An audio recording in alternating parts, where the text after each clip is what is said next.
Okay guys, Assalamualaikum Mat, Mina. Okay, dekat depan ni Mat ada satu unit Stepwagon Spada Cool Spirit, tapi yang ini Black Style. Okay, so apa beza Black Style dengan Cool Spirit ni? Okay, kalau daripada segi luaran, okay, kita boleh nampak dia punya chrome depan ni dia jadi gelap. Okay, dia dark chrome.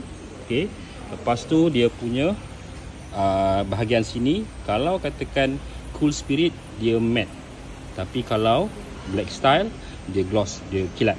Okay, lepas tu daripada segi depan dan tepi dia, sport rim dia dah dark chrome juga. Side mirror dia dah colour hitam. So kalau katakan Black Style yang body hitam, so dia tak nampak beza lah. Kalau body yang colour grey macam ni ataupun putih, kita akan nampak beza dia. Okay, so ni daripada segi luaran dia. Daripada segi belakang pula, beza dia dengan Cool Spirit. Okay, paling ketara lampu albino ni. Okay, kalau Black Style dia clear, lepas tu dia tak ada yang merah. Kalau Cool Spirit yang sini dia colour merah. Okay, ini salah antara perbezaan Black Style dengan Cool Spirit. So yang ini, kereta ni dah sold, saya dah jual, customer saya dah beli. Okay, daripada Melaka. So Sabtu ni kita akan deliver kereta dia.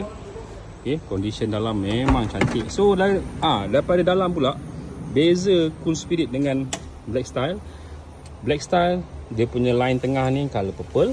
Kalau Cool Spirit dia punya line tengah color grey. Kalau Spada biasa dia fabric, dia tak ada color. So dalaman dia macam ni, ada aircon control. Okay, so guys, kami ada banyak lagi stok untuk Spada Cool Spirit ataupun Black Style ataupun Spada biasa. So guys, mana yang korang tengah cari, boleh roger saya cepat. Okay, 019-729-2696. Yang best saya nak bagi 8 tahun warranty, open workshop satu Malaysia. Okay, ciao.